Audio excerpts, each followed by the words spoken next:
En 2017, el cartógrafo español Javier Montes participó en una expedición gubernamental a la serranía de Chiribiquete, en Colombia. Durante 3 meses, lo que comenzó como un desplazamiento controlado para el mapeo de un corredor biológico, se transformó en una secuencia de decisiones fallidas, señales ignoradas y una progresiva pérdida de control sobre la tecnología y la propia razón.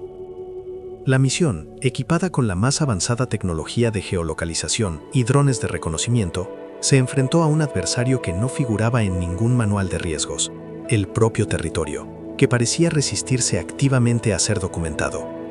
Cada coordenada verificada se volvía inconsistente horas después, cada sendero trazado desaparecía tras ellos, hasta que un registro recuperado de un dispositivo dañado, una serie de imágenes que nunca debieron existir, cambió todo, revelando que su desorientación no era un accidente, sino un patrón recurrente y aterrador.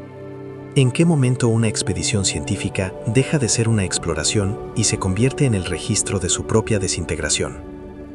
Antes de desvelar lo que contenían los últimos informes de la misión, comenta desde dónde nos ves y suscríbete al canal. Lo que ocurrió después no figura en los archivos oficiales.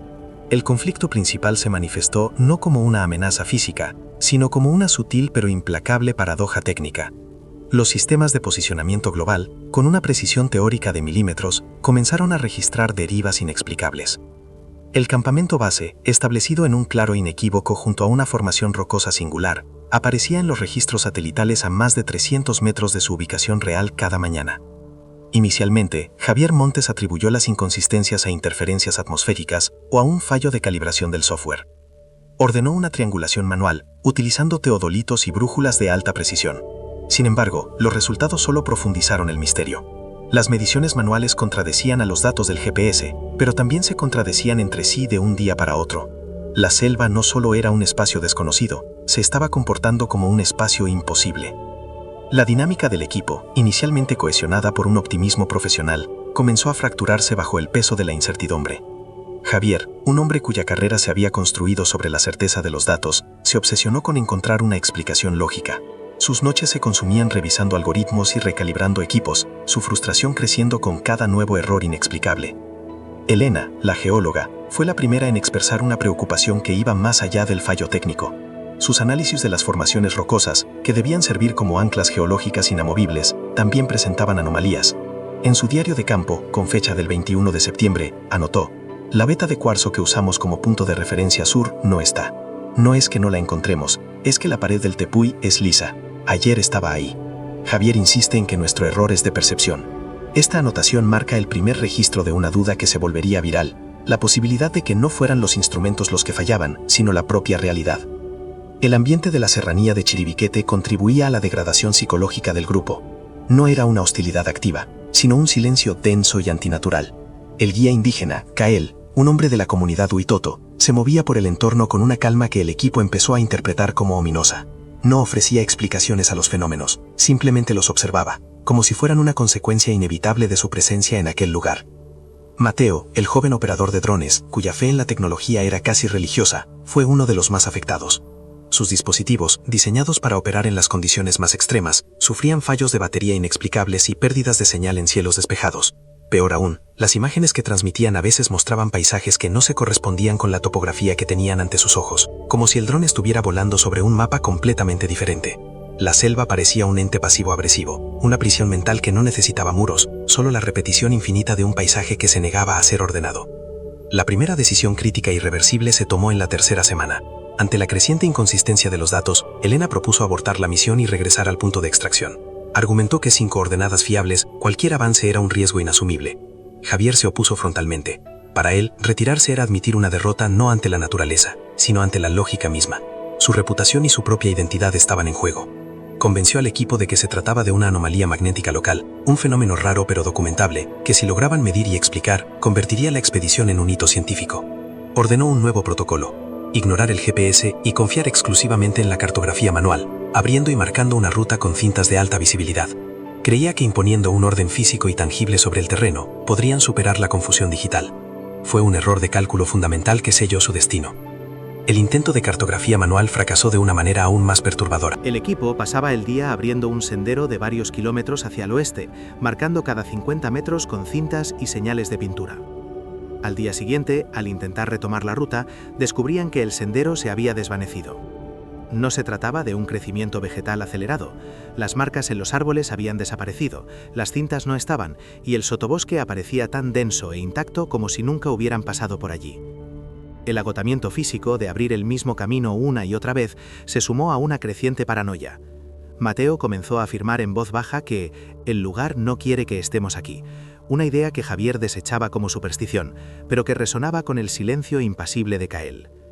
La presión por obtener resultados y la sensación de estar atrapados en un bucle empezaron a erosionar la disciplina del grupo, dando paso a una tensión contenida y a miradas de desconfianza. El punto de inflexión llegó el día 34. Uno de los drones de Mateo, el D-04, que se había perdido 2 semanas antes durante una tormenta eléctrica, fue localizado por una señal de emergencia de baja frecuencia.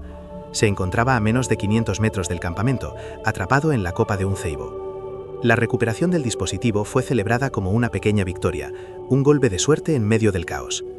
La esperanza era que su unidad de almacenamiento contuviera los datos de telemetría del vuelo, lo que podría ofrecer alguna pista sobre las anomalías electromagnéticas. Mateo pasó toda la noche trabajando en la recuperación de los archivos de la tarjeta de memoria, que estaba parcialmente dañada. Lo que descubrió no era una explicación técnica, sino una evidencia que rompía por completo los cimientos de su realidad y transformaba el miedo a lo desconocido en terror a lo conocido. Al reparar los sectores dañados de la memoria, Mateo no solo encontró las grabaciones del último vuelo del D-04. Descubrió un conjunto de archivos ocultos, con metadatos corruptos y fechas que se remontaban a 7 años atrás. Eran filmaciones de otro dron, de un modelo más antiguo, que no pertenecía a su expedición. Las imágenes mostraban a un grupo de 4 personas, vestidas con equipos de exploración anticuados, en lo que parecía ser el mismo sector de la serranía. Estaban visiblemente alterados, discutiendo acaloradamente sobre un mapa desplegado en el suelo. La calidad del vídeo era granulada, pero un zoom digital reveló un detalle que heló la sangre de todo el equipo. El mapa que sostenía el líder de aquella expedición perdida era idéntico al que Javier Montes estaba dibujando en su cuaderno de bitácora, en ese preciso instante, con las mismas anotaciones de duda y los mismos puntos de referencia que habían desaparecido misteriosamente días antes. La revelación de que no eran los primeros en quedar atrapados en aquel laberinto geográfico cambió la naturaleza del miedo. Ya no se enfrentaban a un simple fallo de navegación o a un fenómeno natural inexplicable. Estaban reviviendo una historia, atrapados en un ciclo que ya había devorado a otros. Javier, al ver las imágenes, palideció. El hombre del vídeo, demacrado y desesperado, era un reflejo de lo que él mismo podría llegar a ser. La expedición dejó de ser una misión científica y se convirtió en una lucha por no repetir el mismo final. La paranoia se intensificó. ¿Eran observados por los supervivientes de aquel grupo? ¿O era el propio lugar el que generaba el mismo patrón de desintegración una y otra vez? La sensación de no retorno se hizo física, una presión en el pecho, la certeza de que habían cruzado un umbral del que no había vuelta atrás. Kael, el guía, fue el único que reaccionó a las imágenes sin sorpresa. Tras ver la grabación, simplemente asintió y pronunció una frase en su lengua nativa que, según la traducción posterior de los registros de audio, significaba algo parecido a «el mapa pide sus huesos». Para él, el territorio no era un espacio inerte que se mide, sino una entidad con memoria y voluntad. Su calma ya no parecía ominosa, sino una forma de aceptación resignada. Esta perspectiva, antes descartada como folclore, comenzó a parecer la única explicación coherente en un mundo donde la ciencia había fracasado. El equipo, desprovisto de su ancla racional, empezó a observar a Kael de otra manera, no como un empleado, sino como el único que entendía las reglas del juego. Sin embargo, él no ofrecía soluciones, solo una presencia silenciosa que subrayaba la impotencia de sus empleadores. Su sabiduría no era una guía para escapar, sino para aceptar. El impacto psicológico de la grabación fue devastador para Mateo. El joven técnico, que había encontrado en la tecnología un refugio contra la incertidumbre, vio cómo su última certeza se desmoronaba. Sus drones no solo fallaban, sino que eran portadores de un legado de fracaso. Se aisló del resto del grupo, pasando horas revisando los archivos recuperados, buscando obsesivamente cualquier detalle, cualquier pista que pudiera romper el ciclo. Su diario personal, encontrado más tarde, revela un rápido descenso a la paranoia. Escribió sobre patrones en el ruido estático de las grabaciones, sobre rostros que creía ver entre los árboles en las imágenes de alta resolución, y sobre la sensación de que el dron no se había perdido, sino que había sido enviado de vuelta para mostrarle su destino. Su fe en la máquina se había transformado en un miedo atávico a ella. Elena, por su parte, reaccionó con un pragmatismo endurecido por el miedo. Insistió de nuevo, esta vez con una urgencia desesperada, en que debían abandonar todo el equipo no esencial y centrar todos sus esfuerzos en una única dirección, sin importar lo que dijeran las brújulas o los mapas. Su lógica era la de la supervivencia animal, elegir un camino y seguirlo hasta el final, confiando en la estadística por encima de la percepción. Esto provocó el enfrentamiento más grave con Javier. Él la acusó de histeria, de abandonar el método científico en el momento más crucial. Ella le replicó que su método se había convertido en una obsesión suicida, que estaba sacrificando al equipo por su incapacidad de aceptar que había cosas que no podía medir ni controlar. La expedición se dividió en dos facciones irreconciliables, la de la razón desesperada y la de la supervivencia instintiva. El desgaste físico se hizo extremo. Las raciones de comida, calculadas para una expedición con un plan de ruta definido, empezaron a escasear debido a los días perdidos caminando en círculos. La humedad constante de la selva provocaba llagas en la piel y la podredumbre del equipo. El sueño era escaso e interrumpido por una ansiedad colectiva. Los registros médicos de Elena detallan una pérdida de peso alarmante en todos los miembros, síntomas de deshidratación y una fatiga crónica que afectaba su capacidad para tomar decisiones. El cuerpo humano, al igual que la tecnología, estaba fallando. La presión por encontrar una salida, cualquier salida, se convirtió en el único pensamiento, eclipsando el propósito original de la misión. Ya no eran cartógrafos ni geólogos, eran supervivientes, y cada día que pasaba, sus posibilidades disminuían de forma tangible. La segunda decisión irreversible fue tomada por Javier en un acto de desesperación. Convencido de que el problema era una distorsión cognitiva generada por el entorno, una especie de espejismo a gran escala, propuso un experimento radical: separarse.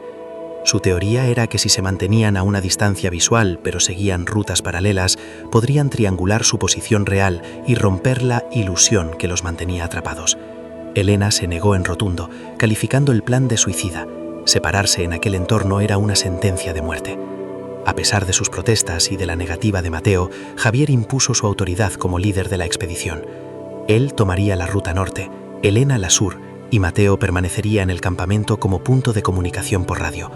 Se dieron un plazo de 6 horas para establecer contacto. Fue la última vez que los tres hablaron. Las 6 horas pasaron en un silencio de radio absoluto. Mateo intentó contactar con Javier y Elena cada 15 minutos, pero solo recibió estática.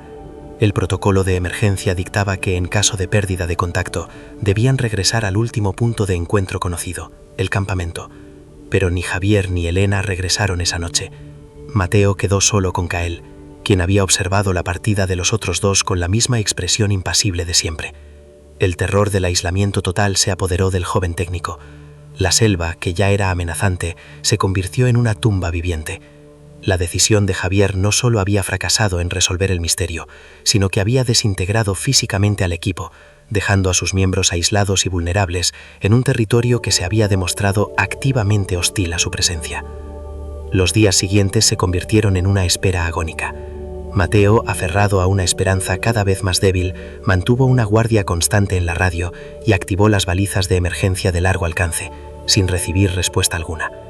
Kael, por su parte, comenzó a realizar una serie de rituales silenciosos. Trazaba dibujos en el suelo con ceniza, patrones circulares y laberínticos que recordaban a las pinturas rupestres de la región. No comía ni dormía, simplemente se mantenía en un estado de vigilia concentrada. Para Mateo, la conducta del guía era la confirmación de que toda esperanza racional se había perdido. Se sentía como el último espectador de una obra cuyo final ya estaba escrito, atrapado entre la tecnología inútil que representaba su mundo y la sabiduría incomprensible de un hombre que parecía pertenecer a aquel lugar. El día 48 de la expedición ocurrió algo que empujó a Mateo al límite de su cordura. Mientras revisaba una vez más las grabaciones del dron D-04, descubrió algo que había pasado por alto. En un breve fragmento de vídeo, la cámara del dron, mientras giraba sin control antes de estrellarse, captó una imagen de las pinturas rupestres en un anfiteatro de roca negra. Entre las figuras zoomorfas y los símbolos abstractos había una representación clara de 3 figuras humanas junto a un objeto de 4 hélices. Era un dron. La pintura parecía antigua, cubierta de la misma pátina que el resto de los murales milenarios. La implicación era monstruosa. Su llegada, su tecnología y su destino no solo se repetían, sino que habían sido previstos, registrados en la piedra por una cultura desconocida hacía siglos. El ciclo no era solo una trampa, era una profecía. Esta revelación destrozó la última barrera psicológica de Mateo. La idea de que su lucha por la supervivencia era un mero eco de un evento predeterminado le arrebató cualquier atisbo de albedrío. Dejó de intentar reparar los equipos de comunicación. Su única actividad se centró en desmontar y volver a montar uno de los drones rotos, una y otra vez, en un bucle catatónico, como si el acto mecánico pudiera aislarlo de la terrible verdad que había descubierto. Su diario se detiene en una última entrada, escrita con letra temblorosa. La pintura ya estaba aquí, siempre estuvo aquí. No somos los primeros, no seremos los últimos. El mapa ya está dibujado. El joven, que había llegado a la selva como un apóstol de la modernidad, se había rendido a la lógica ancestral e implacable del lugar. El clímax de la expedición no fue un evento dramático, sino un lento desvanecimiento. Una tormenta tropical, anunciada por el cielo oscurecido durante días, finalmente se desató sobre la serranía. Durante una semana, una lluvia incesante borró cualquier rastro del campamento, inundó el equipo y aisló por completo a los supervivientes. La tormenta no fue solo un fenómeno meteorológico, fue el acto final que borró a la expedición del mundo. Cuando el cielo finalmente se despejó, el paisaje había cambiado una vez más, de forma sutil pero definitiva. El anfiteatro de roca negra, donde, según la grabación, se encontraban las pinturas, ya no era visible desde el campamento. La selva lo había reclamado. O quizás, nunca había estado allí realmente. En algún momento durante la tormenta, Kael se marchó. No hubo despedida. Simplemente, una mañana ya no estaba. Dejó tras de sí los dibujos de ceniza en el suelo, ahora medio borrados por la lluvia. Su partida fue el último signo de que la historia, para él, había terminado. Mateo, dejado en una soledad absoluta, abandonó la tienda y los restos de su tecnología. Los registros de la baliza de emergencia del campamento muestran que permaneció activa durante 3 días más, emitiendo una señal débil y constante, antes de silenciarse para siempre. No se sabe qué fue de él, si se adentró en la selva buscando a los demás o si simplemente se sentó a esperar el final. Su desaparición no fue un acto de desesperación, sino la consecuencia lógica de haberse quedado sin historia que contar. Un año después, una operación de búsqueda y rescate financiada por el gobierno español y guiada por expertos locales encontró los restos del campamento base. Estaba sorprendentemente bien conservado, como si sus ocupantes lo hubieran abandonado hacía solo unas horas. Las tiendas estaban intactas, los equipos cuidadosamente almacenados, aunque inutilizados por la humedad. No había signos de lucha, de animales salvajes o de la presencia de terceros. Era un escenario de una quietud perfecta y perturbadora.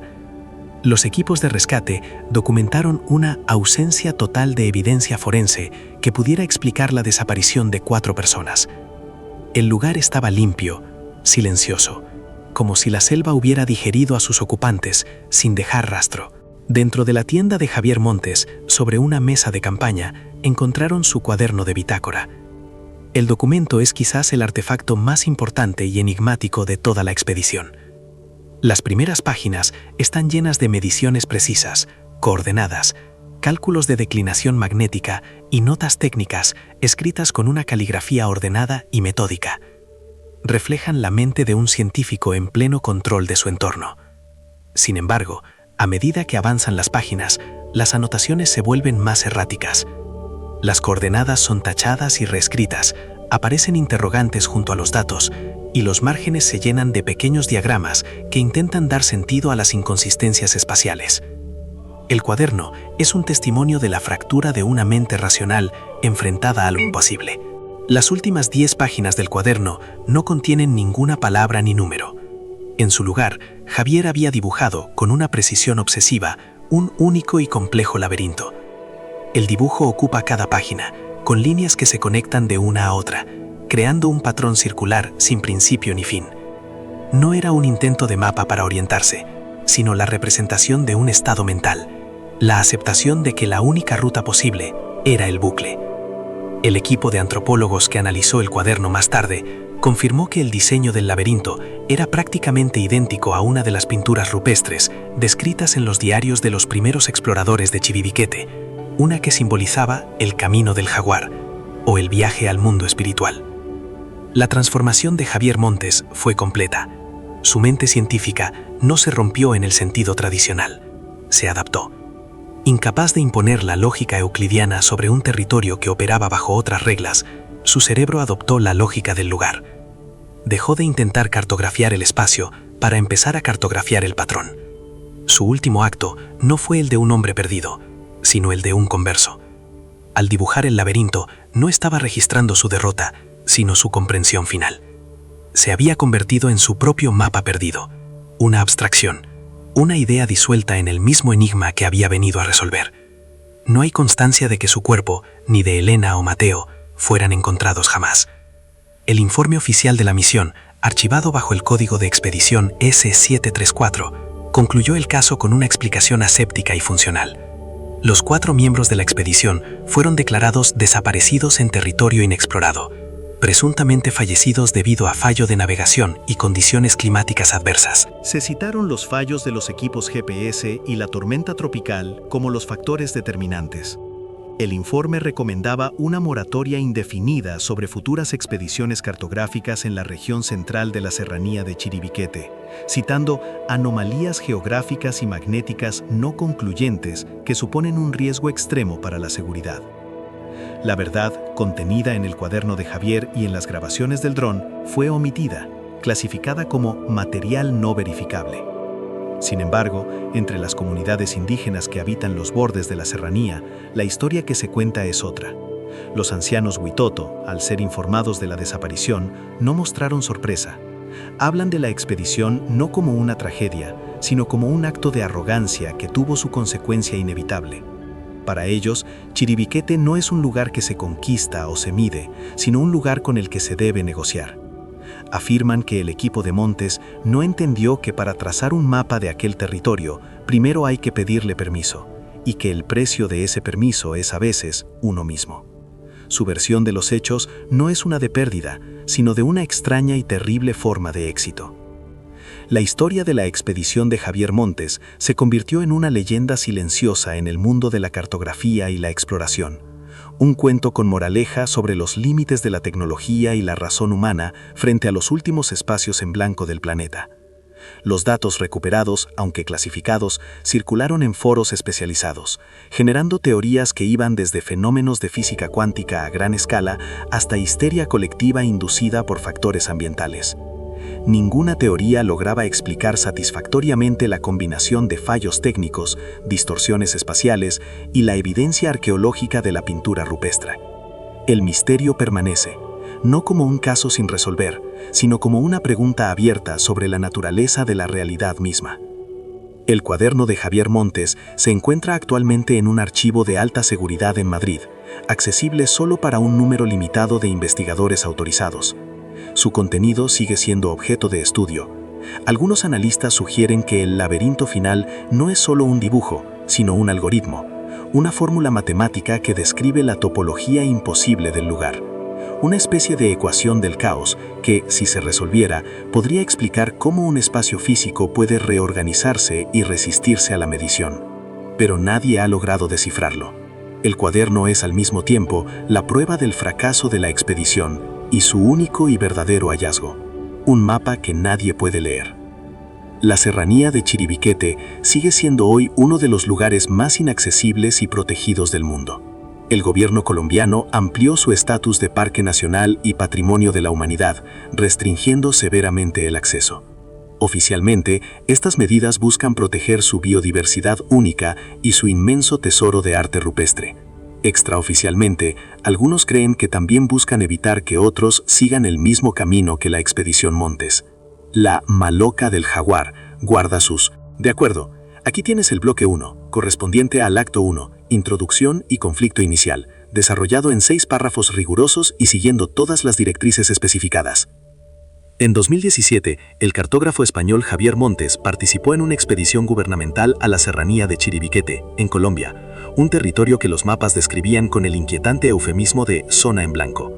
Durante 3 meses, lo que comenzó como un desplazamiento controlado para el mapeo de un corredor biológico, equipado con la más avanzada tecnología de geolocalización y drones de reconocimiento, se transformó en una secuencia de decisiones fallidas, señales ignoradas y una progresiva pérdida de control sobre la tecnología y la propia razón.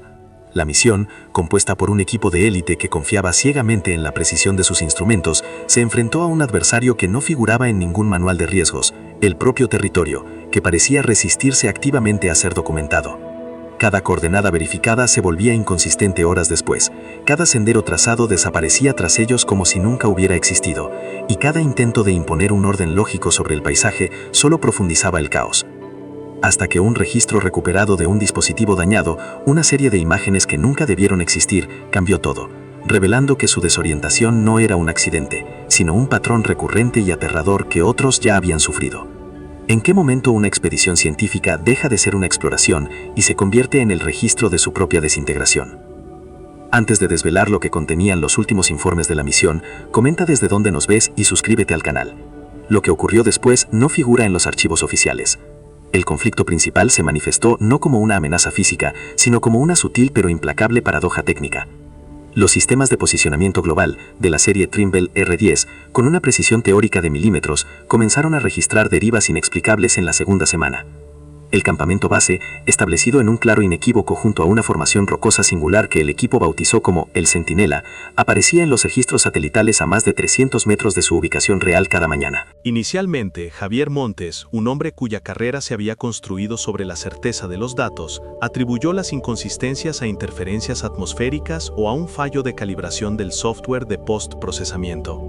Ordenó una triangulación manual, utilizando teodolitos Leica y brújulas de alta precisión, un método arcaico pero infalible para verificar su posición. Sin embargo, los resultados solo profundizaron el misterio. Las mediciones manuales contradecían a los datos del GPS, pero lo más alarmante era que también se contradecían entre sí de un día para otro. La selva no solo era un espacio desconocido, se estaba comportando como un espacio físicamente imposible, un lugar donde las leyes de la geometría euclidiana parecían estar suspendidas.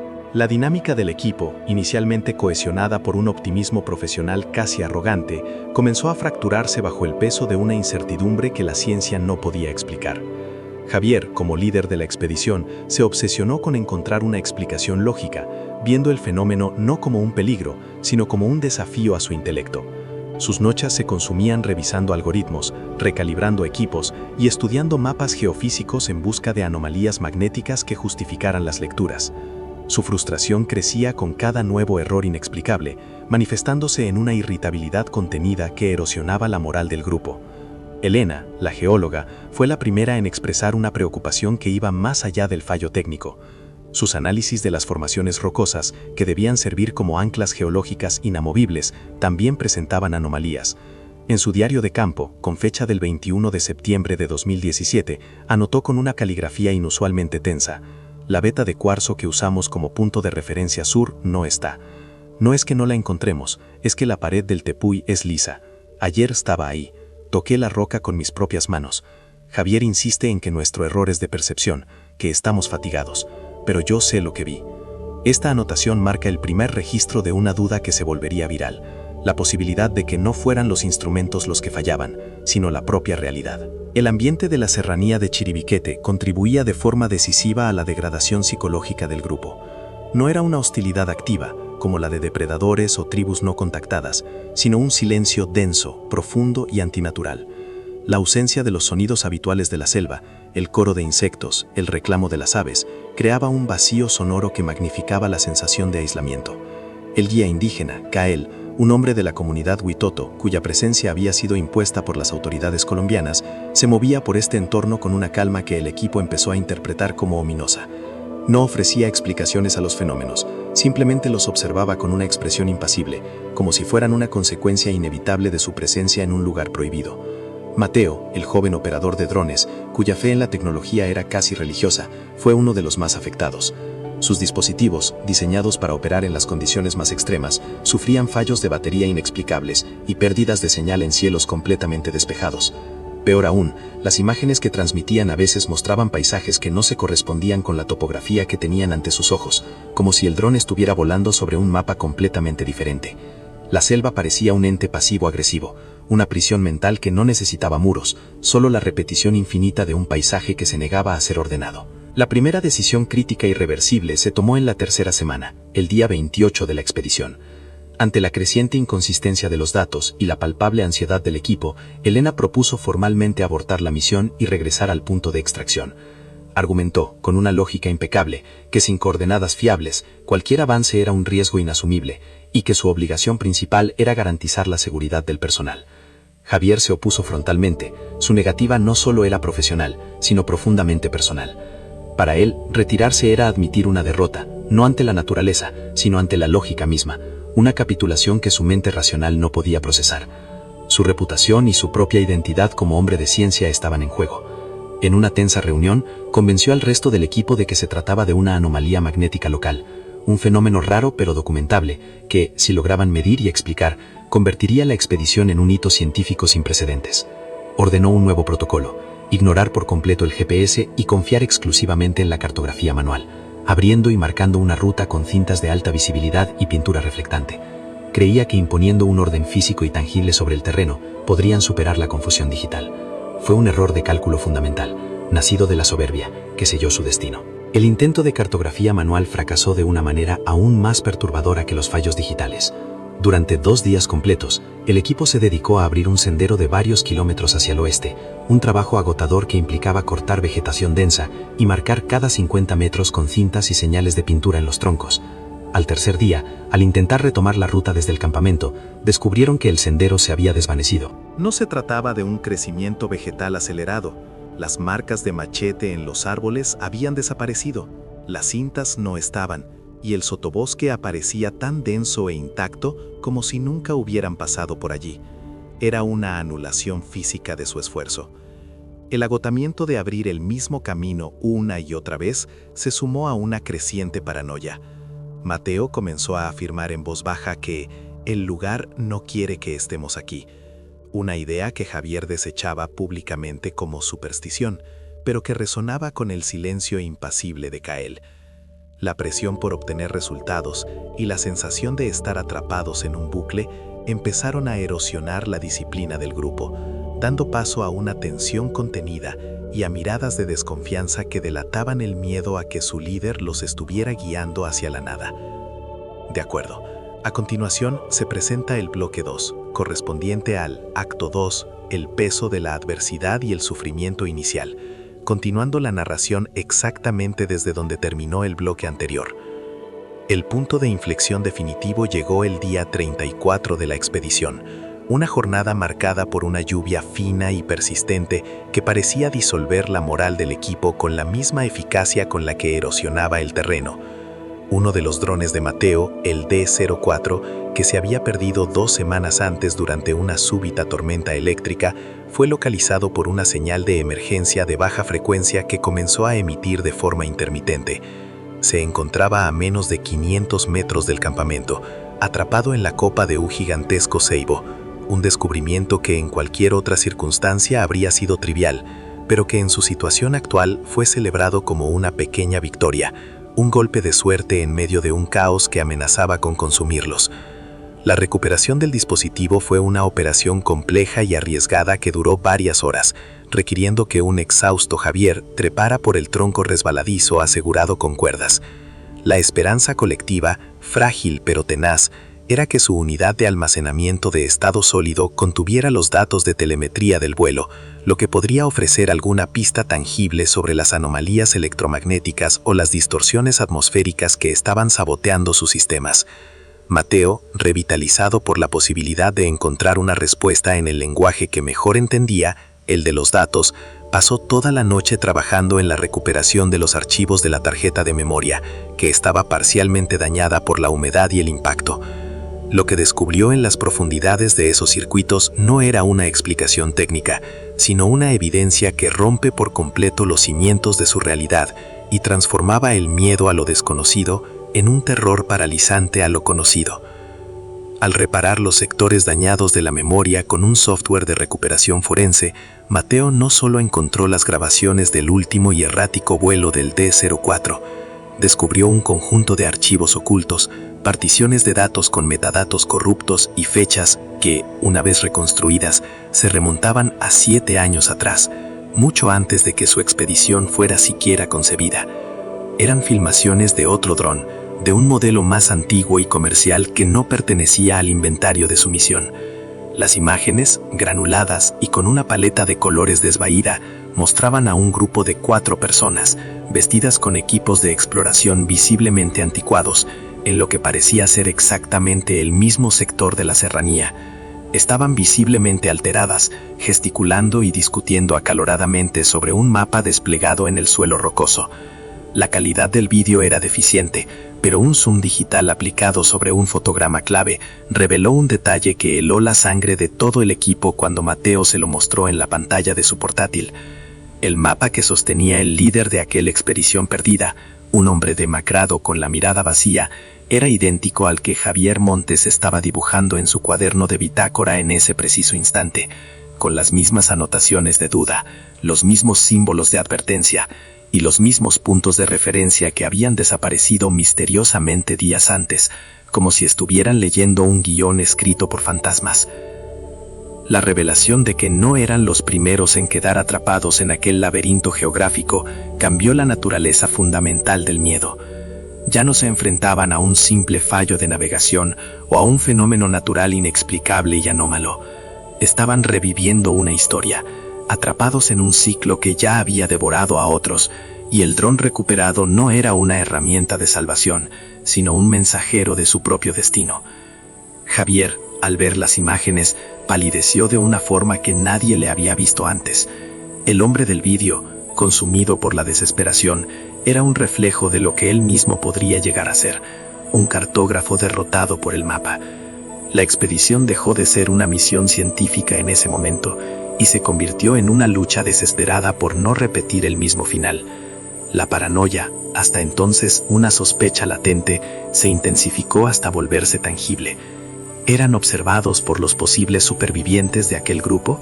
¿O era el propio lugar el que generaba el mismo patrón de desintegración una y otra vez, como un sistema inmunológico que ataca a cualquier cuerpo extraño? La sensación de no retorno, que antes era una preocupación logística, se hizo física, una presión constante en el pecho, la certeza absoluta de que habían cruzado un umbral del que no había vuelta atrás, no porque no pudieran encontrar el camino, sino porque el camino mismo era la trampa. Kael, el guía Huitoto, fue el único miembro del equipo que reaccionó a las imágenes sin la más mínima sorpresa. Tras ver la grabación en la pequeña pantalla del portátil, simplemente asintió con una lentitud solemne y pronunció una frase en su lengua nativa que, según la traducción posterior extraída de los registros de audio del campamento, significaba algo parecido a «El mapa pide sus huesos». Para él, el territorio no era un espacio inerte que se mide y se conquista, sino una entidad con memoria, voluntad y un apetito insaciable. Su calma, que antes el equipo interpretaba como indiferencia o secretismo, ya no parecía ominosa, sino una forma de aceptación resignada ante una ley inmutable de la naturaleza que ellos, con toda su tecnología, eran incapaces de comprender. Esta perspectiva, antes descartada como folclore primitivo, comenzó a parecer la única explicación coherente en un mundo donde la ciencia había fracasado de forma tan espectacular. El equipo, desprovisto de su ancla racional, empezó a observar a Kael de otra manera, no como un empleado subordinado, sino como el único que entendía las reglas del juego al que estaban siendo sometidos. Sin embargo, él no ofrecía soluciones ni rutas de escape, solo una presencia silenciosa que subrayaba la profunda impotencia de sus empleadores. Su sabiduría no era una guía para escapar del laberinto, sino para aceptar que ya estaban dentro. El impacto psicológico de la grabación fue particularmente devastador para Mateo. El joven técnico, que había encontrado en la lógica binaria y la precisión de la tecnología un refugio seguro contra la incertidumbre del mundo, vio cómo su última certeza se desmoronaba.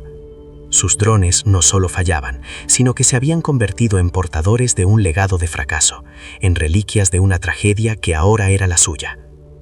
Se aisló casi por completo del resto del grupo, pasando horas revisando los archivos recuperados, buscando obsesivamente cualquier detalle, cualquier artefacto de compresión o píxel anómalo que pudiera romper el ciclo y ofrecer una escapatoria racional. Su diario personal, encontrado más tarde entre sus pertenencias, revela un rápido y aterrador descenso a la paranoia. Escribió sobre patrones que creía ver en el ruido estático de las grabaciones de audio, sobre rostros que se formaban entre los árboles en las imágenes de alta resolución, y sobre la creciente convicción de que el dron D-04 no se había perdido por accidente, sino que había sido enviado de vuelta por una fuerza desconocida para mostrarle su inevitable destino. Su fe inquebrantable en la máquina se había transformado en un miedo atávico hacia ella, viéndola ya no como una extensión de sus sentidos, sino como un ojo a través del cual algo más los observaba. Elena, por su parte, reaccionó a la nueva y terrible información con un pragmatismo endurecido por el miedo. Insistió de nuevo, esta vez con una urgencia desesperada que bordeaba la insubordinación, en que debían abandonar todo el equipo no esencial, incluidos los instrumentos científicos que eran la razón de ser de la misión, y centrar todos sus esfuerzos en una única dirección, sin importar lo que dijeran las brújulas o los mapas. Su lógica era la de la supervivencia animal, elegir un camino y seguirlo hasta el final, confiando en la estadística y la resistencia física por encima de una percepción que se había demostrado completamente falible.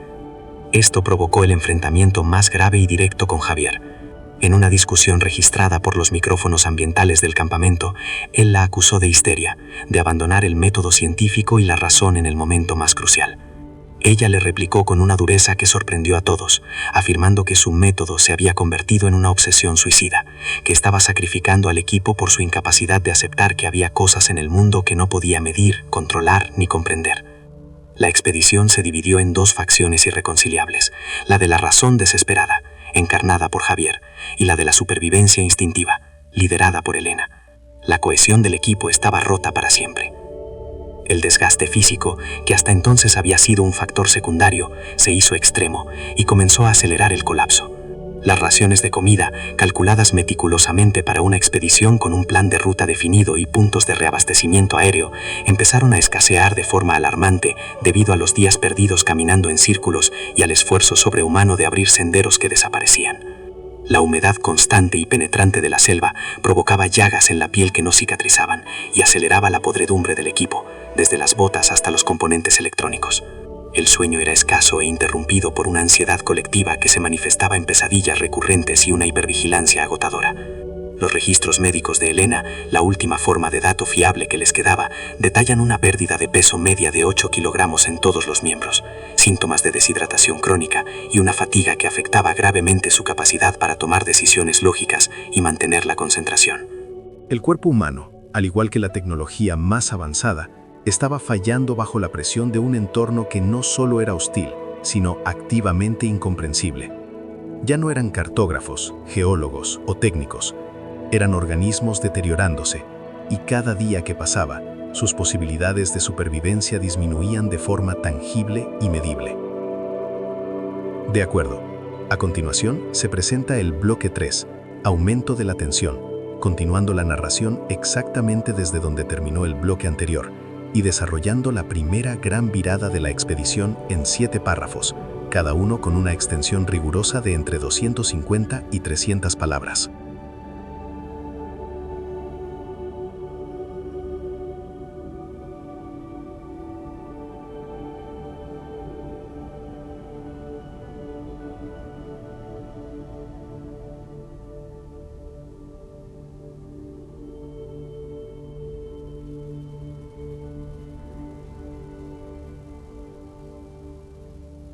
La pintura no parecía reciente. Estaba cubierta de la misma pátina de óxido y líquen que el resto de los murales milenarios. La implicación era tan monstruosa que su mente se negó a procesarla al principio. Su llegada, su tecnología y su destino no solo se repetían en un ciclo de pocos años, sino que habían sido previstos, registrados en la piedra por una cultura desconocida hacía siglos o milenios. El ciclo no era solo una trampa del lugar, era una profecía grabada en la roca. Esta revelación destrozó la última barrera psicológica de Mateo. La idea de que su lucha por la supervivencia, su fe en la tecnología y su propia individualidad eran meros ecos de un evento predeterminado le arrebató cualquier atisbo de albedrío. Dejó de intentar reparar los equipos de comunicación. Su única actividad durante los 2 días siguientes se centró en desmontar y volver a montar uno de los drones rotos, una y otra vez, en un bucle catatónico y silencioso, como si el acto mecánico y repetitivo pudiera aislarlo de la terrible verdad que había descubierto. Su diario, que había mantenido con disciplina casi militar, se detiene en una última entrada, escrita con una letra temblorosa y casi ilegible. La pintura ya estaba aquí. Siempre estuvo aquí. Nos estaban esperando. No somos los primeros. No seremos los últimos. El mapa ya está dibujado. El joven, que había llegado a la selva como un apóstol de la modernidad y el progreso, se había rendido por completo a la lógica ancestral e implacable del lugar, aceptando su rol como una pieza más en un engranaje cósmico e incomprensible. Su mente no se había roto, se había disuelto. El clímax de la expedición no fue un evento dramático ni un enfrentamiento, sino un lento y silencioso desvanecimiento. Una tormenta tropical, anunciada por un cielo que se había oscurecido durante días, finalmente se desató sobre la serranía con una furia apocalíptica.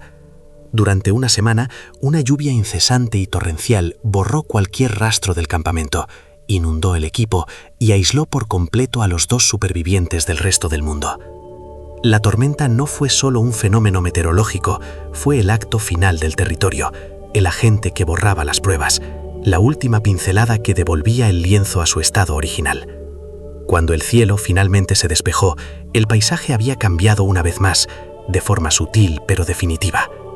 El anfiteatro de roca negra, donde según la grabación del dron se encontraban las proféticas pinturas, ya no era visible desde la ubicación del campamento. La selva lo había reclamado, o quizás, en la lógica de aquel lugar, nunca había estado allí realmente. La evidencia de su destino había sido mostrada y luego retirada, como un sueño que se olvida al despertar. En algún momento durante la tormenta, Kael se marchó. No hubo despedida, ni una palabra. Simplemente una mañana, Mateo despertó y ya no estaba. Dejó tras de sí los dibujos de ceniza en el suelo, ahora medio borrados por la lluvia, como un mapa efímero de un viaje que solo él entendía. Su partida fue el último signo de que la historia, para él, había terminado. Mateo, dejado en una soledad absoluta que trascendía la mera ausencia de compañía, abandonó la tienda y los restos de su tecnología inútil. Los registros de la baliza de emergencia del campamento, recuperados meses después por un satélite, muestran que permaneció activa durante 3 días más, emitiendo una señal débil y constante, un último pulso electrónico en el corazón de la nada, antes de silenciarse para siempre. No se sabe qué fue de él, si se adentró en la selva buscando a los demás en un último acto de lealtad o si simplemente se sentó a esperar el final. Su desaparición no fue un acto de desesperación, sino la consecuencia lógica de haberse quedado sin historia que contar, el punto final de una frase que había empezado a escribirse mucho antes de su nacimiento. De acuerdo, aquí tienes el bloque 4, preparación para el clímax, continuando la narración con 7 párrafos que detallan la cascada de intentos y aprendizajes, manteniendo el tono y las directrices especificadas. Un año después, una operación de búsqueda y rescate financiada por el gobierno español y guiada por expertos locales encontró los restos del campamento base. Estaba sorprendentemente bien conservado, como si sus ocupantes lo hubieran abandonado hacía solo unas horas. Las tiendas estaban intactas, los equipos cuidadosamente almacenados, aunque inutilizados por la humedad. No había signos de lucha, de animales salvajes o de la presencia de terceros. Era un escenario de una quietud perfecta y perturbadora. Los equipos de rescate documentaron una ausencia total de evidencia forense que pudiera explicar la desaparición de 4 personas. El lugar estaba limpio, silencioso, como si la selva hubiera digerido a sus ocupantes sin dejar rastro, borrando cualquier evidencia de su agonía final. Este hallazgo, en lugar de proporcionar respuestas, solo profundizó el misterio, transformando la misión fallida en una leyenda negra dentro de los círculos de exploración. El silencio del campamento era más elocuente que cualquier grito de auxilio. Era la prueba de una rendición total. una aceptación de que las reglas del mundo exterior no aplicaban en aquel enclave imposible de la geografía terrestre. Dentro de la tienda de Javier Montes, sobre una mesa de campaña, encontraron su cuaderno de bitácora. El documento es quizás el artefacto más importante y enigmático de toda la expedición. Las primeras páginas están llenas de mediciones precisas, coordenadas, cálculos de declinación magnética y notas técnicas escritas con una caligrafía ordenada y metódica. Reflejan la mente de un científico en pleno control de su entorno. Un hombre que creía firmemente que cualquier misterio podía ser descompuesto en variables y resuelto con la aplicación rigurosa del método científico. Sin embargo, a medida que avanzan las páginas, las anotaciones se vuelven más erráticas y desesperadas. Las coordenadas son tachadas y reescritas, aparecen interrogantes junto a los datos y los márgenes se llenan de pequeños diagramas que intentan dar sentido a las inconsistencias espaciales que los asediaban. El cuaderno no es solo un registro de datos, es un testimonio gráfico de la fractura de una mente racional enfrentada a lo imposible. La crónica de cómo la certeza se descompone en duda y la duda, finalmente, en una forma de terrible y lúcida locura. Las últimas 10 páginas del cuaderno de bitácora no contienen ninguna palabra ni número. En su lugar, Javier había dibujado con una precisión obsesiva y una mano sorprendentemente firme un único y complejo laberinto. El dibujo ocupa cada página, con líneas que se conectan de una a otra sin interrupción, creando un patrón circular sin principio ni fin aparente. No era un intento de mapa para orientarse, sino la representación de un estado mental, la aceptación final de que la única ruta posible en Chiribiquete era el bucle, el eterno retorno. El equipo de antropólogos que analizó el cuaderno más tarde confirmó que el diseño del laberinto era prácticamente idéntico a una de las pinturas rupestres descritas en los diarios de los primeros exploradores de la región, una que los chamanes locales interpretaban como el camino del jaguar o el viaje sin retorno al mundo espiritual. Javier, el hombre de ciencia, había acabado hablando el mismo lenguaje simbólico que aquellos a quienes consideraba primitivos. Su último mapa no describía la Tierra, sino su propia alma perdida en ella. La transformación de Javier Montes, tal como se infiere de su cuaderno, fue completa y aterradora. Su mente científica no se rompió en el sentido tradicional de una crisis nerviosa, se adaptó de una manera mucho más profunda. Incapaz de imponer la lógica euclidiana sobre un territorio que operaba bajo otras reglas físicas o dimensionales, su cerebro, en un acto final de autopreservación, adoptó la lógica del lugar. Dejó de intentar cartografiar el espacio para empezar a cartografiar el patrón de su propia desorientación. Su último acto no fue el de un hombre perdido buscando una salida, sino de un converso que había encontrado una nueva y terrible verdad. Al dibujar el laberinto, no estaba registrando su derrota, sino su comprensión final y su rendición. Se había convertido en su propio mapa perdido, una abstracción, una idea disuelta en el mismo enigma que había venido a resolver. No hay constancia de que su cuerpo, o de Elena o Mateo, fueran encontrados jamás, porque quizás ya no existían como entidades físicas, sino como parte de la anomalía. El informe oficial de la misión, archivado bajo el código de expedición EC734, concluyó el caso con una explicación aséptica y funcional, diseñada para cerrar el expediente y evitar preguntas incómodas. Los 4 miembros de la expedición fueron declarados desaparecidos en territorio inexplorado, presuntamente fallecidos debido a fallo de navegación y condiciones climáticas adversas. Se citaron los fallos inexplicables de los equipos GPS y la virulencia de la tormenta tropical como los factores determinantes, creando una narrativa de accidente trágico y previsible. La verdad, o los fragmentos de ella contenidos en el cuaderno de Javier y en las grabaciones recuperadas del dron, fue omitida por completo del informe público.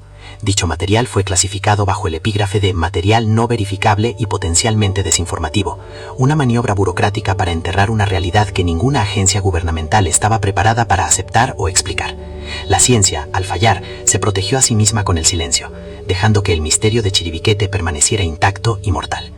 Sin embargo, entre las comunidades indígenas que habitan los bordes de la serranía, la historia que se cuenta es otra, una que no necesita informes clasificados ni comités de investigación. Los ancianos Huitoto, al ser informados oficialmente de la desaparición por las autoridades, no mostraron sorpresa ni pesar. Hablan de la expedición no como una tragedia, sino como un acto de arrogancia que tuvo su consecuencia lógica e inevitable. Para ellos, Chiribiquete no es un lugar que se conquista, se mide o se mapea, sino un lugar sagrado con el que se debe negociar con respeto y humildad. Afirman que el equipo de Montes no entendió que para trazar un mapa de aquel territorio, primero hay que pedirle permiso, y que el precio de ese permiso es, a veces, uno mismo. Su versión de los hechos no es una de pérdida, sino de una extraña y terrible forma de éxito.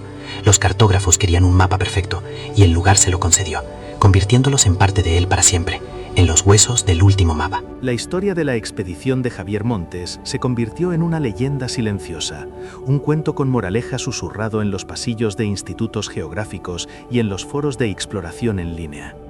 Se transformó en un símbolo de los límites de la tecnología y de la razón humana frente a los últimos espacios en blanco del planeta. Los datos recuperados, aunque clasificados, se filtraron parcialmente, generando un torbellino de teorías que iban desde fenómenos de física cuántica a gran escala hasta histeria colectiva inducida por factores ambientales desconocidos. Ninguna teoría, por elaborada que fuera, lograba explicar satisfactoriamente la combinación de fallos técnicos, distorsiones espaciales y, sobre todo, la evidencia arqueológica de la pintura rupestre que predecía su llegada.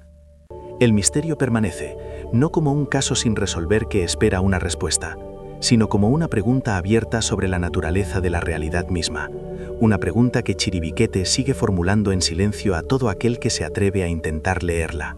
Si crees que no toda expedición termina cuando el informe se cierra, comparte este vídeo. Suscríbete para más registros reales que nunca debieron ser ignorados. De acuerdo, aquí tienes el bloque 5, o clímax, a grande superación, continuando la narración con 7 párrafos que detallan el punto sin retorno de la expedición, manteniendo el tono y las directrices especificadas. La tormenta tropical que finalmente se desató no fue un simple evento meteorológico, fue el agente que ejecutó la sentencia final de aislamiento. Durante 7 días y 7 noches, una cortina de agua ininterrumpida azotó la serranía, borrando cualquier rastro de su ruta, inundando el campamento y destruyendo el último equipo de comunicación que Mateo intentaba reparar con manos temblorosas. El rugido constante de la lluvia se convirtió en el único universo sonoro, un ruido blanco que ahogaba los pensamientos, las esperanzas y cualquier vestigio de un mundo exterior que ya parecía pertenecer a otra vida. El protocolo de emergencia, que dictaba permanecer en el lugar y esperar a que las condiciones mejoraran, se convirtió en una broma macabra. Estaban anclados en el epicentro de su propia desaparición. Cuando la lluvia finalmente cesó, el silencio que dejó fue aún más opresivo. La selva, lavada y reluciente, parecía nueva, como si acabara de nacer, y ellos, los últimos vestigios de un mundo anterior, ya no pertenecían a ella. La tormenta no solo los había aislado físicamente, los había borrado del mapa de la existencia, forzándolos a una última y desesperada acción que no buscaba la victoria, sino simplemente un final. Con la tormenta amainada, fue Elena, la geóloga pragmática, quien forzó el movimiento final. Su lógica de supervivencia, aunque maltrecha, seguía operativa. Argumentó que quedarse en el campamento inundado era una muerte lenta y segura por inanición o enfermedad. Reunió a un Javier extrañamente dócil y a un Mateo casi catatónico, y los instó a empaquetar lo esencial: las últimas raciones, agua purificada y un machete. El intento de retirada se convirtió en una pesadilla circular. Durante un día entero de caminata agotadora a través de un terreno fangoso y transformado, siguieron lo que creían que era una ruta de escape hacia el este. Sin embargo, cada punto de referencia parecía familiar y al mismo tiempo ajeno. Al atardecer, exhaustos y cubiertos de lodo, emergieron de la densa vegetación para encontrarse en el mismo lugar del que habían partido, un anfiteatro natural de roca negra, cuyas paredes estaban cubiertas de pinturas rupestres que parecían observarlas con una paciencia milenaria. No fue un error de navegación, fue la confirmación definitiva de que el espacio mismo era su carcelero. El esfuerzo no producía distancia, solo repetición. La selva no los estaba desorientando, los estaba devolviendo, una y otra vez, al centro de su laberinto. El regreso forzado al anfiteatro fue el dato final que la mente de Javier Montes ya no pudo procesar ni refutar. No hubo un grito de desesperación ni un ataque de ira. Su colapso fue silencioso, ordenado, casi científico en su ejecución. Se acercó a una roca plana en el centro del claro, vació su mochila y con la precisión de un cirujano colocó sus instrumentos en una fila: el GPS Trimble, el teodolito, la brújula de precisión. Los contempló por un momento, como si fueran las reliquias de una fe perdida, y luego, sin mirar atrás, se alejó de ellos. Se sentó con la espalda apoyada contra la pared de roca, sacó su cuaderno de bitácora y comenzó a dibujar. Ya no intentaba trazar una ruta de escape. Sus trazos, firmes y deliberados, formaban bucles, espirales y patrones concéntricos. Estaba cartografiando la trampa. Dejó de intentar imponer su mapa sobre el territorio y comenzó a transcribir el mapa que el territorio le había impuesto a él. En ese acto, Javier dejó de ser un explorador perdido y se convirtió en el cronista de su propia absorción, su razón no rota, sino recalibrada a la lógica imposible del lugar. Para Elena, la rendición de Javier fue la señal de que la expedición, como entidad cohesionada, había dejado de existir. Ella, la voz de la razón práctica y los protocolos de seguridad, se encontró en un escenario donde ninguna de esas herramientas tenía ya valor. Observó a Javier, absorto en su laberinto de tinta, y a Mateo, que había comenzado a desmontar y volver a montar un dron roto con movimientos mecánicos y vacíos. Comprendió que ya no formaban un equipo, sino 3 trayectorias individuales hacia el mismo final. Su decisión fue tan silenciosa como la de Javier. No hubo una despedida, ni una última palabra registrada en los micrófonos ambientales. Simplemente se puso de pie, ajustó la pequeña mochila que llevaba y con la mirada fija en la impenetrable pared de vegetación, comenzó a caminar. No se adentró en la selva buscando una salida, sino aceptando que la única forma de escapar del bucle era disolverse en él. Su partida no fue un acto de suicidio, sino la elección de un movimiento final y lineal en un mundo que solo le ofrecía círculos. Una rendición personal y digna ante una fuerza que no podía combatir. Con Javier perdido en la cartografía de su propia mente y Elena reabsorbida por la selva, Mateo quedó como el último vestigio de la fe en la tecnología. Su ritual con el dron roto se convirtió en su única conexión con la realidad que había conocido. Sentado en el suelo húmedo, sus dedos, antes ágiles sobre pantallas táctiles y controladores, se movían con una lentitud hipnótica, desmontando cada tornillo, cada hélice, cada circuito, para luego volver a ensamblarlos en un ciclo sin fin. No intentaba repararlo.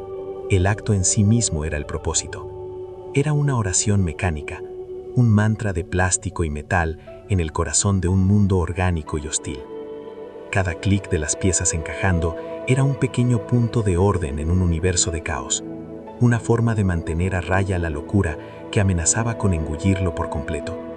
Estaba atrapado en su propio bucle, una réplica a pequeña escala de la trampa más grande que los contenía.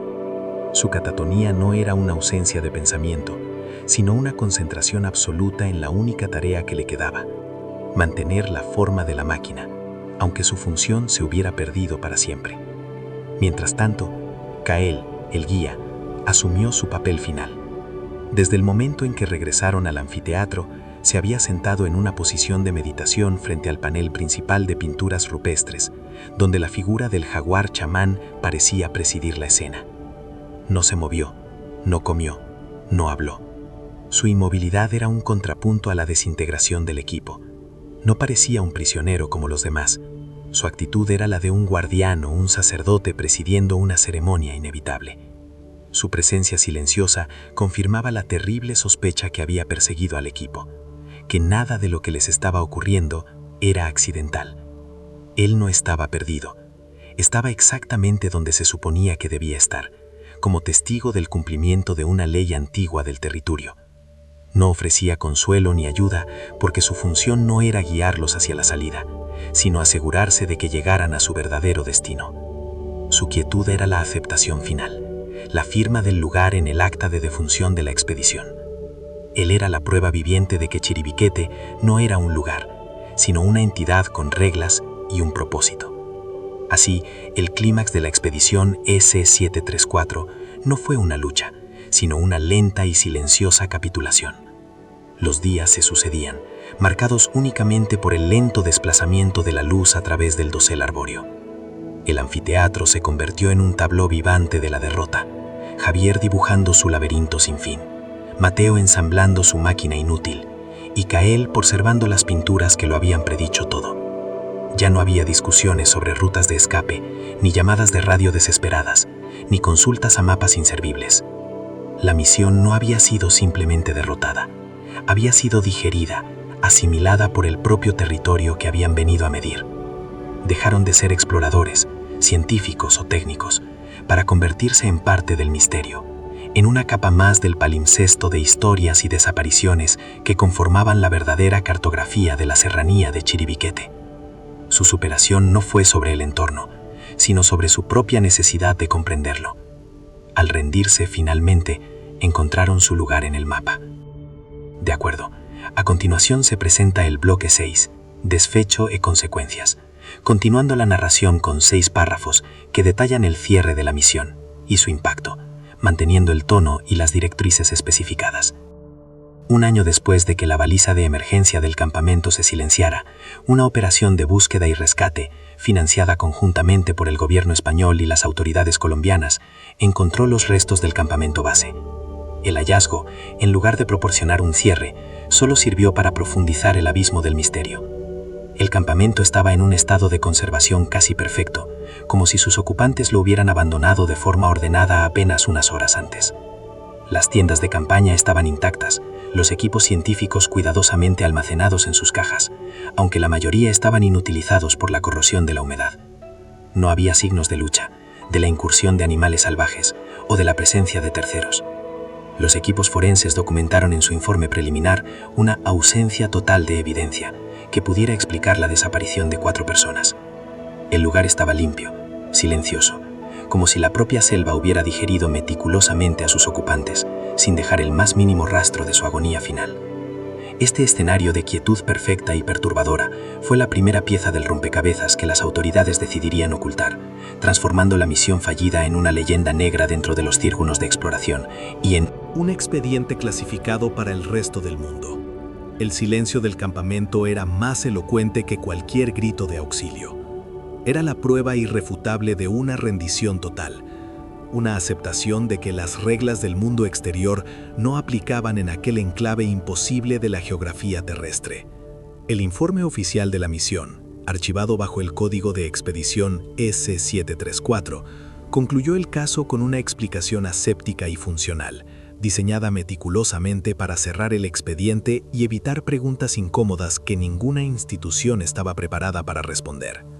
Los 4 miembros de la expedición, Javier, Elena, Mateo y Kael, fueron declarados desaparecidos en territorio inexplorado, presuntamente fallecidos debido a un fallo de navegación catastrófico y a condiciones climáticas extremadamente adversas. El documento citaba los fallos inexplicables de los equipos GPS y la virulencia de la tormenta tropical como los factores determinantes, creando una narrativa de accidente trágico y en cierto modo previsible en un entorno tan hostil. La verdad, o los fragmentos de ella contenidos en el cuaderno de bitácora de Javier y en las grabaciones recuperadas del dron D-04, fue completamente omitida del informe público. Dicho material fue clasificado bajo el epígrafe de material no verificable y potencialmente desinformativo, una maniobra burocrática para enterrar una realidad que ninguna agencia gubernamental estaba preparada para aceptar o explicar. La ciencia, al fallar de forma tan estrepitosa, se protegió a sí misma con el silencio, dejando que el misterio de Chiribiquete permaneciera intacto y mortal, un secreto guardado por la burocracia y la selva. El cuaderno de bitácora de Javier Montes, el artefacto más significativo de la expedición, fue transportado a Madrid y actualmente se encuentra en un archivo de alta seguridad del Instituto Geográfico Nacional, accesible solo para un número extremadamente limitado de investigadores autorizados con las más altas credenciales de seguridad. Su contenido sigue siendo objeto de un estudio silencioso y frustrante. Algunos analistas han sugerido que el laberinto final no es solo un dibujo simbólico producto de una mente rota, sino un complejo algoritmo, una fórmula matemática que describe la topología imposible del lugar, una especie de ecuación del caos, que si se resolviera, podría explicar cómo un espacio físico puede reorganizarse y resistirse a la medición euclidiana, pero nadie ha logrado descifrarlo. El cuaderno es, al mismo tiempo, la prueba irrefutable del fracaso de la expedición y su único y verdadero hallazgo, un mapa que nadie puede leer. Representa la transformación final de Javier Montes, no su locura. Su mente racional no se rompió, sino que se recalibró, adoptando la lógica del lugar que intentó cartografiar. se convirtió literalmente en su propio mapa perdido, una idea disuelta en el mismo enigma que había venido a resolver. Sin embargo, entre las comunidades indígenas que habitan los bordes de la serranía, la historia que se cuenta es otra, una que no necesita informes clasificados ni comités de investigación para ser verdad. Los ancianos Huitoto, al ser informados oficialmente de la desaparición por las autoridades, no mostraron sorpresa ni pesar. Hablan de la expedición no como una tragedia, sino como un acto de arrogancia que tuvo su consecuencia lógica e inevitable. Para ellos, Chiribiquete no es un lugar que se conquista, se mide o se mapea, sino un lugar sagrado con el que se debe negociar con respeto y humildad. Afirman que el equipo de Montes no entendió que para trazar un mapa de aquel territorio, primero hay que pedirle permiso, y que el precio de ese permiso es a veces uno mismo, tus propios huesos. Su versión de los hechos no es una de pérdida, sino de una extraña y terrible forma de éxito. El informe oficial cerró el caso como desaparecidos en territorio inexplorado, pero los ancianos de la región dicen que no se perdieron, sino que por fin lograron trazar un mapa tan perfecto que se volvieron parte de él, convirtiéndose en la memoria silenciosa de la tierra que nunca pudieron comprender. La historia de la expedición S-734 se convirtió en una leyenda silenciosa, un cuento con moraleja susurrado en los pasillos de institutos geográficos y en los foros de exploración en línea. Se transformó en un símbolo de los límites de la tecnología y de la razón humana frente a los últimos espacios en blanco del planeta. Los datos recuperados, aunque clasificados, se filtraron parcialmente a través de canales no oficiales, generando un torbellino de teorías que iban de fenómenos de física cuántica a gran escala y microagujeros de gusano, hasta histeria colectiva inducida por esporas de hongos con propiedades neurotóxicas. Ninguna teoría, por elaborada que fuera, lograba explicar satisfactoriamente la combinación de fallos técnicos, distorsiones espaciales y, sobre todo, la evidencia arqueológica de la pintura rupestre que parecía predecir su llegada. El misterio permanece, no como un caso sin resolver que espera una respuesta, sino como una pregunta abierta sobre la naturaleza de la realidad misma, una pregunta que Chiribiquete sigue formulando en silencio a todo aquel que se atreve a intentar leer sus mapas invisibles. La expedición no descubrió un nuevo corredor biológico, sino un límite fundamental en el conocimiento humano. Como consecuencia directa de la desaparición, la serranía de Chiribiquete sigue siendo hoy uno de los lugares más inaccesibles y protegidos del mundo. El gobierno colombiano, en colaboración con la UNESCO, amplió su estatus de Parque Nacional y Patrimonio Mixto de la Humanidad, restringiendo severamente cualquier tipo de acceso no autorizado, incluidas las expediciones científicas. Oficialmente, estas medidas buscan proteger su biodiversidad única y su inmenso y frágil tesoro de arte rupestre.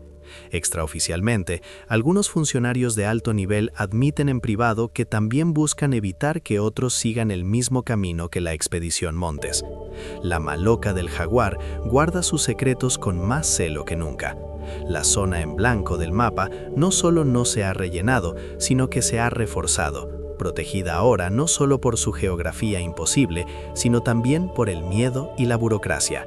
El lugar ganó, defendió su misterio, y el legado de Javier Montes y su equipo es un recordatorio perpetuo de que hay lugares en el mundo que no están destinados a ser cartografiados, sino simplemente a ser, y a olvidar a quienes no lo entienden. De acuerdo, aquí tienes el bloque 7, conclusión y mensaje final, desarrollado en 5 párrafos rigurosos y siguiendo todas las directrices especificadas. 3. El legado de la expedición S-734 es por tanto dual y contradictorio. Por un lado, existe el legado oficial, un informe clasificado que descansa en un archivo gubernamental, una narrativa de consuelo que atribuye la tragedia a una combinación de fallos técnicos y la furia de la naturaleza. Esta versión cierra el caso, protege reputaciones y permite que el mundo siga creyendo en la infalibilidad de su propia lógica.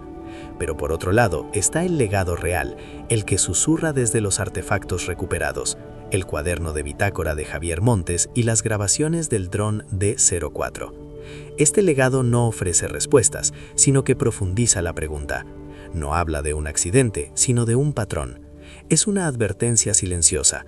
la prueba de que el mayor fracaso de la expedición no fue perderse, sino encontrar algo que demostraba que sus mapas, y por extensión su comprensión del universo, siempre habían estado equivocados. La historia oficial es un mapa falso diseñado para tranquilizar. El cuaderno de Javier es el mapa verdadero, y su mensaje es que hay lugares que no pueden ser dibujados, solo experimentados, a un coste absoluto.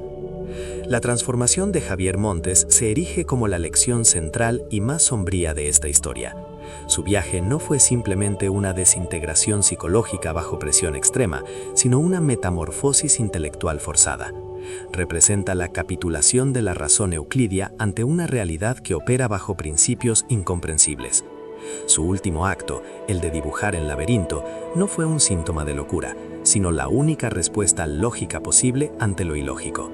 No se quebró, se asimiló. Comprendió que para cartografiar Chiribiquete debía abandonar las líneas rectas y las coordenadas y adoptar el lenguaje del bucle, del eterno retorno. Su destino y el de su equipo sugiere que el territorio no se limita a defenderse de forma pasiva, sino que activamente reeduca a quienes intentan imponerle un orden ajeno. La lección principal no es sobre los peligros de la selva, sino sobre los límites del conocimiento humano. Chiribiquete no destruye a sus exploradores, los traduce a su propio idioma, un idioma cuyos símbolos son los huesos y la memoria olvidada de quienes vinieron antes. La evidencia del ciclo, la expedición anterior grabada por el dron, la pintura rupestre que anticipaba su tecnología, eleva la historia de una tragedia aislada a la categoría de un fenómeno recurrente, casi una ley natural de la región. La serranía de Chiribiquete no es simplemente un lugar difícil de explorar, es una trampa espacio-temporal que parece activarse ante un tipo específico de arrogancia, la creencia de que la tecnología puede desvelar cualquier secreto. El patrón se repite porque la arrogancia se repite. Cada nueva generación de exploradores llega con instrumentos más precisos, con una fe más ciega en sus datos, convencidos de que ellos sí podrán triunfar donde otros fracasaron. Pero el lugar no compite en el plano tecnológico. Su defensa es conceptual.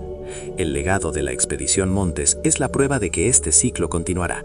Mientras existan zonas en blanco en los mapas, habrá quienes sientan el impulso de rellenarlas, sin comprender que quizás esos vacíos no representan una ausencia de información, sino una presencia que se niega a ser documentada. Chiribiquete espera, paciente, la próxima expedición. En última instancia, la experiencia de la expedición SE-734 se convierte en una advertencia sobre la humildad epistemológica. Nos obliga a confrontar la posibilidad de que nuestro modelo de la realidad no sea universal.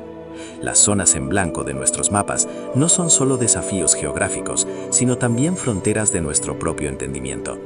El intento de Javier Montes por imponer un orden lógico sobre un territorio que funcionaba bajo otra lógica es un microcosmos de la relación de la humanidad con lo desconocido.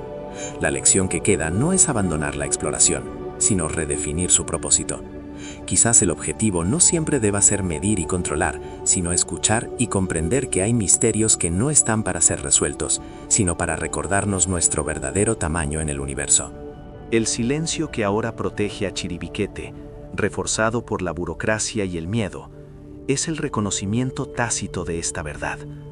Hay lugares que no quieren ser encontrados, y su voluntad es, en última instancia, más fuerte que la nuestra.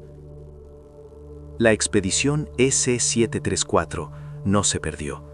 Fue encontrada por algo mucho más antiguo que sus mapas. Su historia no terminó con la desaparición de sus miembros, sino que se unió al archivo silencioso y perenne del propio territorio.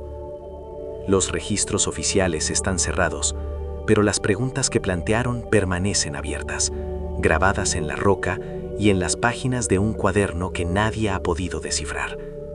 El verdadero legado es la inquietud que deja, la duda sobre la solidez del suelo que pisamos. Si crees que las historias más importantes son las que no figuran en los informes oficiales, comparte este documental. Suscríbete para más investigaciones sobre los límites de nuestro mundo conocido.